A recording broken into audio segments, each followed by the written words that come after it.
सबसे पहले 3 वचन मेरे साथ में पढ़िए। यिर्मयाह की किताब 29 अध्याय और उसका 11 वचन।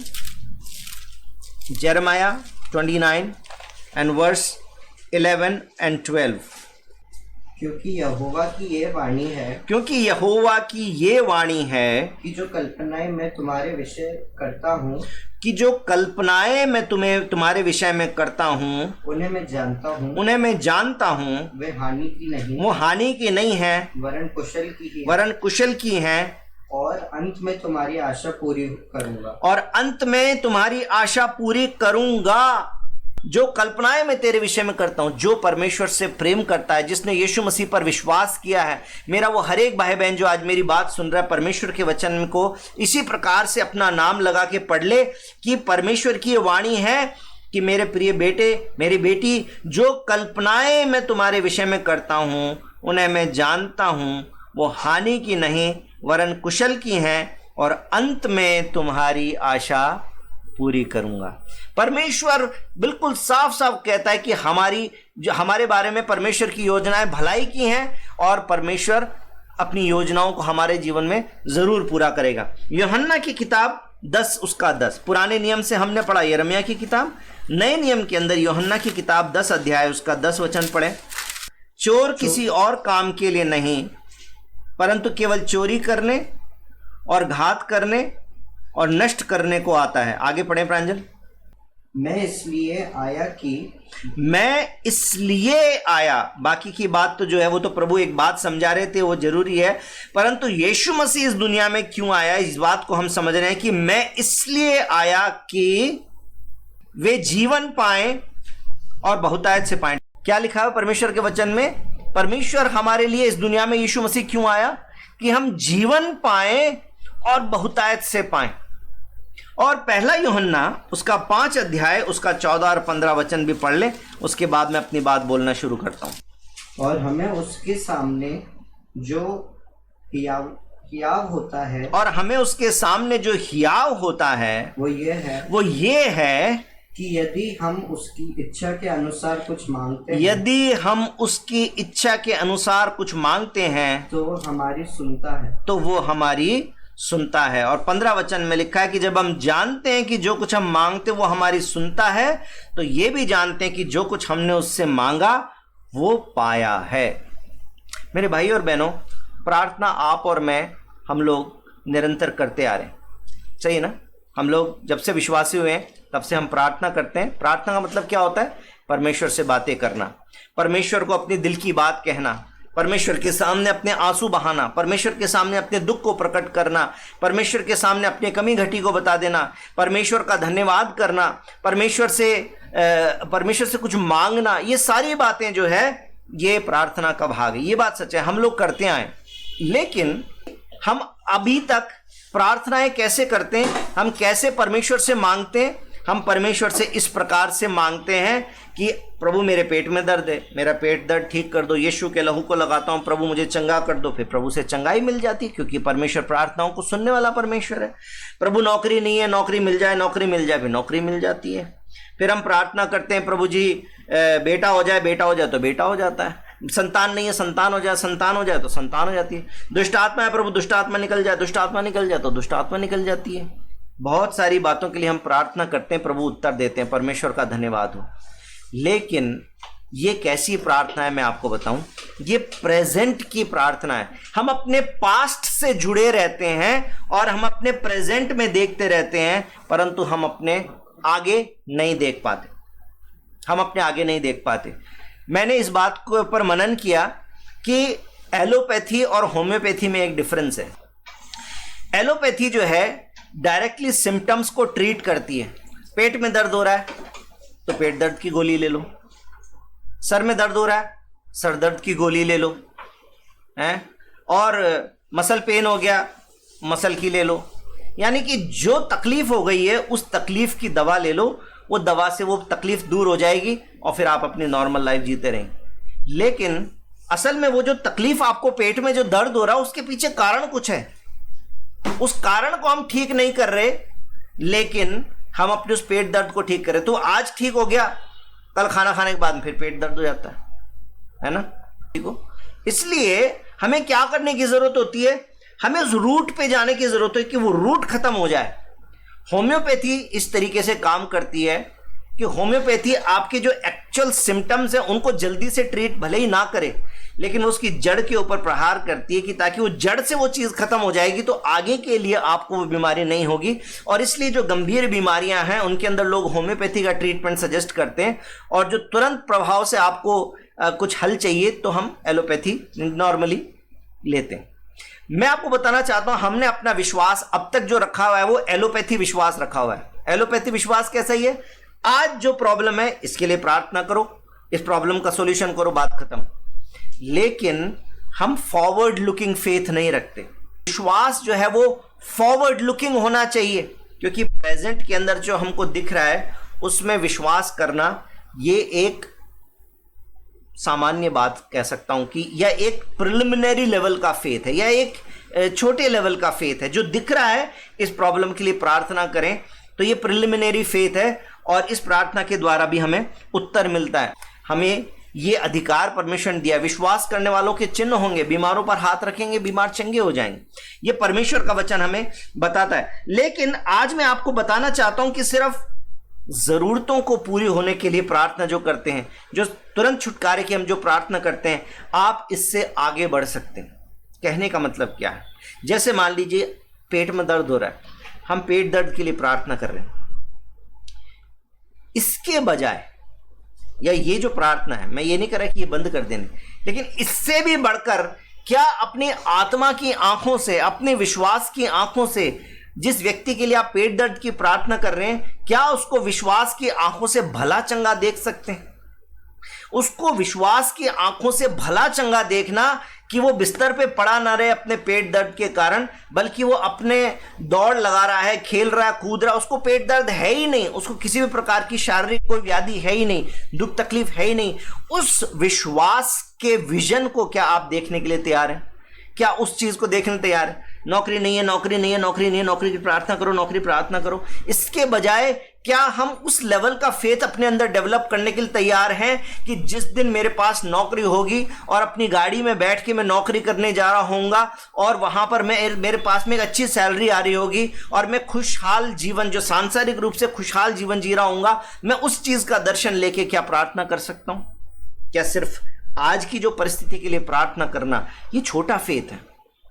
लेकिन उससे भी बढ़कर आपके पास में परमेश्वर के वचन पर भरोसा करके एक बड़ा दर्शन आप बना सकते हैं। क्यों?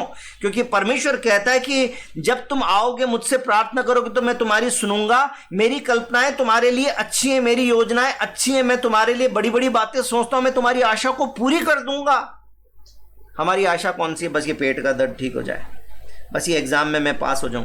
अरे एग्जाम में पास होने की क्यों सोच रहे हैं? खाली इस एग्जाम को पास करने के बाद में, मान लीजिए आप नीट का एग्जाम देने वाले हैं, आप जेईई का एग्जाम देने वाले हैं, आप रेलवे का एग्जाम देने वाले, आप सिर्फ इतना क्यों सोच रहे हैं कि प्रभु बस मैं यहाँ पास हो जाऊं इस एग्जाम में? आप ये क्यों नहीं दर्शन बनाते अपना कि उस रेलवे की नौकरी जिसके लिए मैं तैयारी कर रहा हूं, इंजीनियर के लिए जिस कॉलेज के लिए मैं तैयारी कर रहा हूं, जिस मेडिकल कॉलेज के लिए मैं तैयारी कर रहा हूं, उसमें मेरा एडमिशन हुआ, मैं अपने वाइट कपड़े पहन के वहां पर एप्रन पहन के और डॉक्टर की पढ़ाई करने के लिए जा रहा हूं, उस लेवल का दर्शन क्यों नहीं डेवलप करेंगे हम? ये परमेश्वर के वचन के द्वारा आपको कहना चाहता हूं। एक भाई मेरे पास, बहुत साल पहले की बात है, एक भाई मेरे पास आया, भैया एक ही पोजीशन है भैया, बहुत कंपटीशन है, क्या करेंगे, कैसे करेंगे, प्रार्थना करो। मैंने कहा तुम कितने आदमी हो? बोलता मैं तो एक ही हूं। मैंने कहा तुमको कितनी पोजीशन चाहिए? बोलते एक ही चाहिए। तो मैंने कहा उस पोजीशन में अपने आप को बैठा देखो ना कि परमेश्वर ने आपको वो एक पोजीशन दे दी है, तो प्रार्थना करो, परमेश्वर आपके लिए कर देगा। आप खाली ये प्रार्थना करो, अरे इतने सारे लोगों को कंपटीशन है, मैं पास हो जाऊं, मेरी रैंक अच्छी आ जाए, और रैंक अच्छी आ जाए उसके बाद में भी आप वहां तक उस पोजीशन में नहीं बैठे तो फायदा क्या?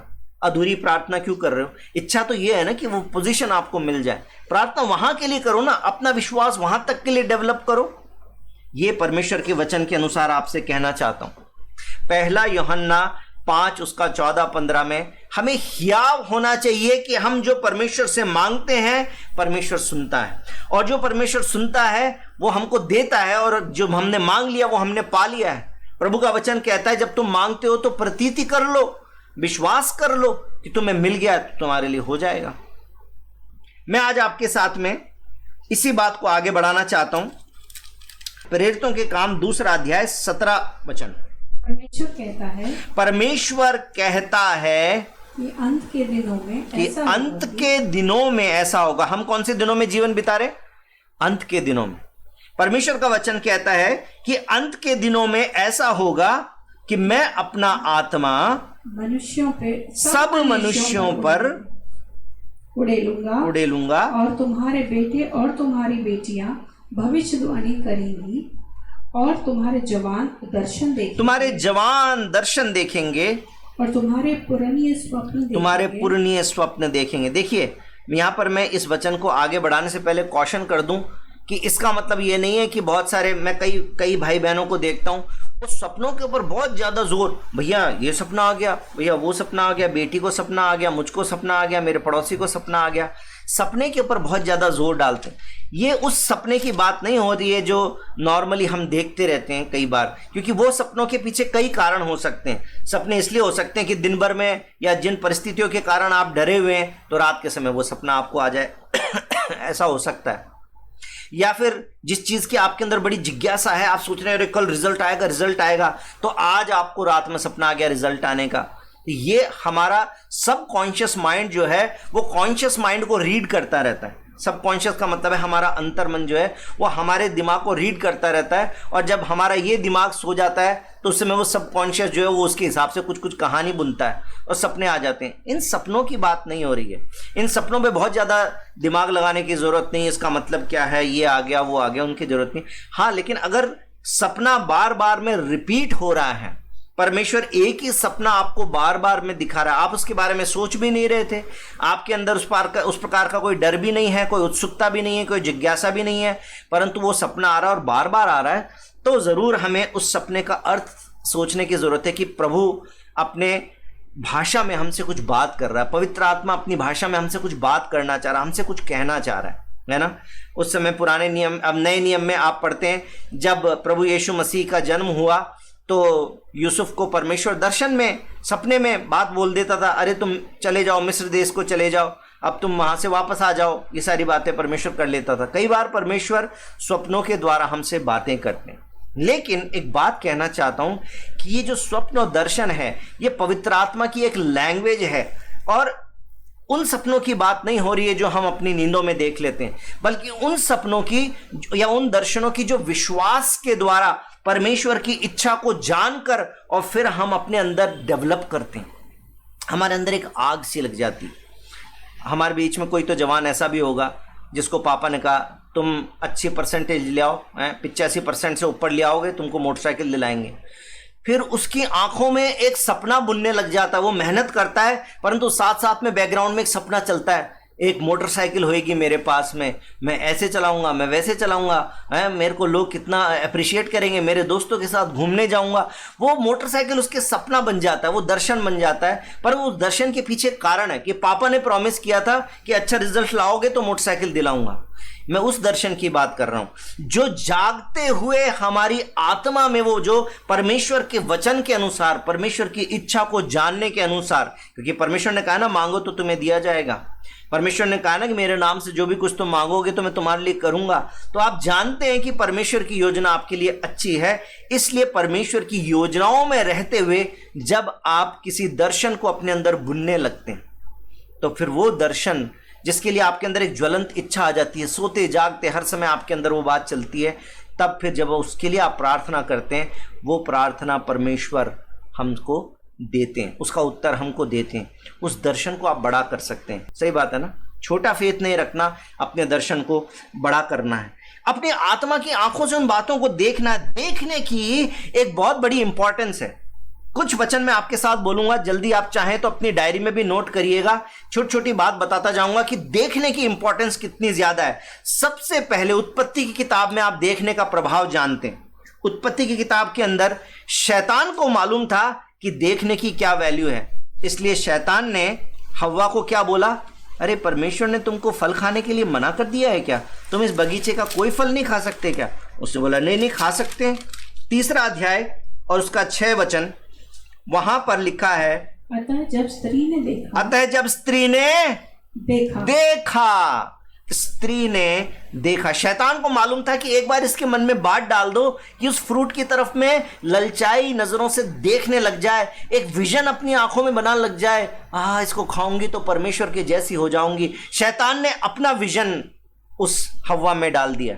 परमेश्वर ने उनको बोला था तुम बगीचे के सारे फल खा सकते हो, बस इस भले और बुरे के ज्ञान के वृक्ष का फल मत खाना। और शैतान ने बोला अरे तुम परमेश्वर के तुल्य हो जाओगे, तुमको भले बुरे का ज्ञान हो जाएगा, कुछ नहीं होगा, तुम खा के तो देखो। और हव्वा ने देखा। देखने के पीछे क्या भाव था? देखने के पीछे अंदर वो विजन आ गया उसके अंदर, अरे मैं परमेश्वर के तुल्य हो जाऊंगी, मुझे भले और बुरे का ज्ञान आ जाएगा। और ये सारी बातें कितनी देर में हुई हैं? पल भर में। दर्शन पल भर में बन सकता है। परमेश्वर के वचन के अनुसार जरूरी नहीं आपको कोई बहुत टाइम लगे, 1 सेकंड में बन सकता है, 1 दिन में बन सकता है, 1 हफ्ते में बन सकता है। वचन को पढ़ते रहें, प्रभु से पूछते रहें आपकी मर्जी क्या है। और जब प्रभु अपनी मर्जी को प्रकट करे और दर्शन को पकड़ के चलना शुरू कर दें। यहां पर हव्वा ने सिर्फ देखा, शैतान को मालूम था देखने की वैल्यू। स्त्री ने देखा वृक्ष का फल खाने के लिए अच्छा है, देखने में मनभाऊ है, बुद्धि देने के लिए चाहने योग्य भी है। उसने उसमें से तोड़कर खाया, अपने पति को भी दिया, उसने भी खाया और दोनों की आंखें खुल गई, दोनों पापी हो गए। अब दुनिया के अंदर मार्केटिंग वाले भी देखने की वैल्यू जानते हैं, इसलिए वो क्या करते हैं, भले ही कोई चीज बनाएंगे सबसे पहले उसका टीवी में एडवर्टाइजमेंट करेंगे। तुम्हारे टूथपेस्ट में नमक है? हमारा वाला टूथपेस्ट इसमें नमक, आपको दिखाएंगे टूथपेस्ट में नमक, इससे कीड़े मर गए। अब आप जब टूथपेस्ट लेने के लिए जब जाते दुकान पे, फिर आपके दिमाग में पिक्चर आ जाती है, कीड़े मर जाते सारे के सारे, टूथपेस्ट में नमक होना चाहिए। अब आप कौन सा वाला टूथपेस्ट लाएंगे? वो टूथपेस्ट लाएंगे जिसमें नमक है। सही है ना? आप मार्केट जाते, बहन जी जाती है, फिर दुकान के बाहर वो एक मॉडल को पहना के साड़ी लगा देते हैं। उसके बाद में बहन जी सारी 10 साड़ियाँ 20 साड़ियाँ उसकी उतार देती हैं, पूरी शॉप उतरवा देती है। फिर बोलती नहीं भैया समझ में नहीं आया, वो जो साड़ी बाहर मॉडल पे लगी है ना वो बताओ। फिर उसके बाद में वो साड़ी लेके अपने घर पे आती खुशी खुशी, क्योंकि उस मॉडल को देखते ही उस बहन के मन में विचार आने लग गया था अगर मैं पहनूंगी तो मैं भी ऐसी लगूंगी। और मार्केटिंग की जो वैल्यू है इस दुनिया के अंदर दुनिया के लोग समझते हैं, इसलिए उन्होंने आंखों के देखने के ऊपर हमारे लिए बहुत सारे एडवर्टाइजमेंट बना दिए, बहुत सारी चीजें बना दी जिसके कारण आदमी को लुभाया जा सके। तीसरी बात, परमेश्वर ने इस बात को कितना वैल्यू दिया है आप सोचिए। उत्पत्ति की किताब में आइए, उसका 19 अध्याय, उत्पत्ति किताब उसका 19 अध्याय। और वहां पर अब्राहम लूत को छुड़ाने के लिए गया था और परमेश्वर ने बोला कि सदोम अमोरा से तुमको निकाल लेंगे, लेकिन एक बात बोल दी थी 17 वचन में। क्या बोल दिया था? और ऐसा हुआ कि जब उन्होंने उनको बाहर निकाला तब कहा अपना प्राण लेकर भाग जा, पीछे की ओर ना ताकना, पीछे की ओर ना देखना। लेकिन उसके बाद में 26 वचन में आप पढ़ते हैं तो वहां लिखा है लूत की पत्नी ने जो उसके पीछे थी दृष्टि फेर करके पीछे की ओर देखा और वो नमक का खंबा बन गई। इतना कठिन दंड परमेश्वर ने क्यों दे दिया? कौन सी बड़ी बात हो गई पीछे मुड़ के देख लिया तो?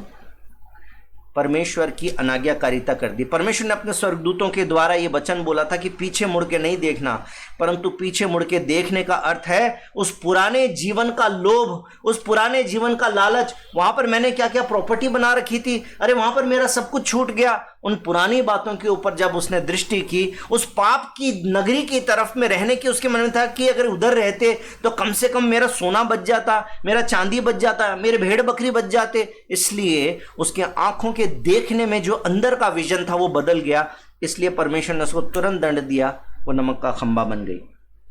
इसके बाद में आप उत्पत्ति की ही किताब उसके 13 अध्याय और उसके 14-15 वचन को पढ़िए।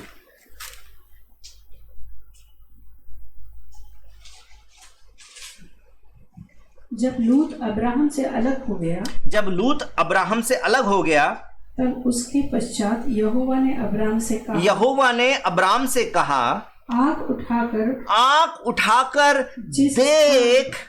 आंख उठाकर देख कहने का मतलब क्या? आंख उठाकर क्या करेगा? आंख उठा के तो कुछ और तो करेगा नहीं, आंख उठा के तो देखेगा। आंख उठाकर जिस स्थान पर तू है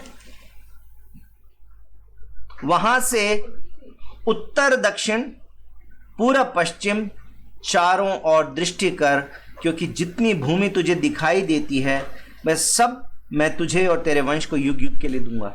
परमेश्वर चाहता तो कह सकता था ना, मैं तुझे कनान देश दे दूंगा। सिर्फ नाम लेके परमेश्वर बोलता मैं कनान देश दे दूंगा, नहीं।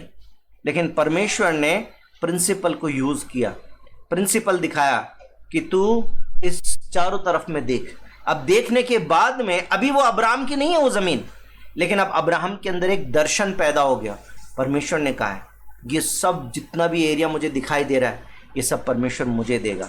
और क्योंकि उसकी आत्मा में वो दर्शन पैदा कर दिया परमेश्वर ने, एक समय आया जब अब्राहम के जो वंशज हैं वो उस देश के अधिकारी हो गए जो परमेश्वर ने वायदा किया था। अब्राहम को एक और चीज दिखाई थी परमेश्वर ने, 15 अध्याय उसके 5 वचन में आइए। वहां पर अब तक परमेश्वर अब्राहम से वादा कर चुका कि तेरा अपना बेटा मैं तुझे दूंगा। और वो क्या कह रहा था? वो कह रहा था अरे प्रभु मेरे पास तो ना कोई संतान है ना कुछ है, अब ये दमिश्कवासी जो ये एलिएजर है यही शायद अब मेरा वंशज बनेगा। मैं तो बूढ़ा हो गया, मेरी पत्नी बूढ़ी हो गई, अब हमारे पास बच्चे नहीं है, कुछ भी नहीं है, अब क्या होगा? तब परमेश्वर ने 5वें वचन में क्या बोला? और उसने उसको बाहर ले जाके कहा आकाश की ओर दृष्टि करके देख ले, तारागण को गिन ले, क्या तू इनको गिन सकता है? फिर उसने उससे कहा तेरा वंश ऐसा ही होगा। परमेश्वर चाहता तो अब्राहम को घर में अंदर बैठे बैठे ही बोल सकता था, सुन बहुत सारे बच्चे होंगे, मैं तुझे बहुत सारे बच्चे दूंगा, तू चिंता मत कर, तेरे वंशज बहुत होंगे। परमेश्वर इतनी बात उसको कह सकता था, लेकिन परमेश्वर कैसे इस्तेमाल करता है? बालू के किणकों के समान तेरी संतानें होंगी। परमेश्वर इस प्रकार के शब्दों का इस्तेमाल दूसरी जगह पे करता है। यहां पे परमेश्वर कहता है चल तू मेरे साथ आ, अब आकाश के तारे देख। आकाश के तारों को जब उसने देखा, गिन। अब वो गिनने की कोशिश कर रहा हो, फिर बोलता प्रभु मैं तो भूल गया, मुझसे गिना नहीं जा रहा, बहुत सारे। तब परमेश्वर ने क्या बोला? जितने ये तारे हैं इतनी तेरी संतानें होंगी। और उसके बाद में जब वो सोता होगा अब्राहम, उसके मन में चलता होगा, परमेश्वर ने कहा है इतने सारे बच्चे होंगे, तारों के जितने गिन भी नहीं सकेंगे, इतने बच्चे होंगे मेरे। वो एक आत्मिक दर्शन जो उसके अंदर पैदा हो गया, वो दर्शन परमेश्वर ने उसके जीवन में पूरा किया है। मेरे पास में बातें बताने की बहुत सारी हैं, लेकिन आज का समय इतना ही है। और जो महत्वपूर्ण बात थी वो मैंने आपको बता दी कि हमें अपने विश्वास के जो डायमेंशन है उसको और बढ़ाने की ज़रूरत है। हमारा विश्वास जो उसको छोटा रखने की ज़रूरत नहीं है। लेकिन साथ साथ में एक बात और जोड़ देना चाहता हूं कि इब्रानियों की किताब 11 अध्याय और पहले वचन में जो विश्वास की परिभाषा दी गई है कि विश्वास का मतलब है आशा की हुई वस्तुओं का निश्चय, अनदेखी वस्तुओं का प्रमाण। इसके कारण बहुत सारे पास्टर्स ऐसे भी हैं जो ये प्रचार करते हैं कि जो तुमको पसंद है, जो तुमको चाहिए दुनिया की चीज़, उसके बारे में तुम कल्पना कर लो, उसको अपनी आंखों में देखना शुरू कर दो। तुम 4 मंजिल का घर देखना शुरू कर दो, तुम 4 पहिए की गाड़ी देखना शुरू कर दो, तुम अमीरी देखना शुरू कर दो और तुम इस दर्शन को लेके प्रार्थना करना शुरू कर दो, ऐसा हो जाएगा। मैं आपको ये नहीं सिखा रहा हूं। मैं दुनिया की बातें मांगने की बात नहीं बोल रहा हूं, दुनिया की बातें इसमें इंक्लूडेड जरूर हैं। परमेश्वर लालच को पूरा करेगा, ये बात का वायदा परमेश्वर ने कहीं पर भी नहीं किया। इसलिए मैं उस प्रॉस्पेरिटी गॉस्पेल की तरफ में आपको नहीं लेके जा रहा हूं। मैं आपको यह बता रहा हूं कि परमेश्वर जो दर्शन हमारे लिए रखता है, जो कहता है कि मैं तुम्हें बहुतायत का जीवन देना चाहता हूं, तो हम सिर्फ अपने पास्ट में देखकर या अपने प्रेजेंट में देखकर आज की परिस्थितियों के लिए बस प्रार्थना कर करके ऐसे छोटा जीवन ना जिए, बल्कि हम एक जयवंत जीवन जीने की तरफ बढ़े। परमेश्वर का जो बहुतायत का जो वायदा हमारे लिए है, हमारी आशा को पूरी करने का जो वायदा है, उसकी इच्छा के अनुसार हम जो मांगेंगे वो पूरी करेगा। इस बात का जो वायदा परमेश्वर ने किया है, इसके लिए मैं आपसे कहना चाहता हूं कि इस दर्शन को अपने अंदर ग्रहण करना शुरू करें। अपनी परिस्थितियों में, अपने जीवन में, अपने आत्मिक जीवन में परमेश्वर की इच्छा को खोजें। परमेश्वर की इच्छा क्या है, परमेश्वर क्या चाहता है, और फिर जब परमेश्वर आपकी आत्मा में उस दर्शन को बताने लगे, फिर उस दर्शन को अपने जीवन में आंखों में उतरने दें, अपनी आत्मिक आंखों में उतरने दें, अपने अंदर एक ज्वलंत इच्छा को आने दें कि हाँ परमेश्वर कह रहा है, परमेश्वर मेरे जीवन में करना चाहता है, ये परमेश्वर की इच्छा के अनुसार है, ये परमेश्वर का वायदा है, परमेश्वर मेरे जीवन में ऐसा करेगा। और फिर वो जो तस्वीर आपके मन में बनती है, उस तस्वीर के साथ में आप प्रार्थना करना शुरू करें। उस दर्शन को पकड़कर अपनी आत्मा में विश्वास करके प्रार्थना का जीवन जिएंगे। आने वाले समय में बहुत बड़ी बड़ी आशीषों को हम देखने पाएंगे। परमेश्वर आपको आशीष देंगे। आमीन। बोलो यीशु मसीह की जय।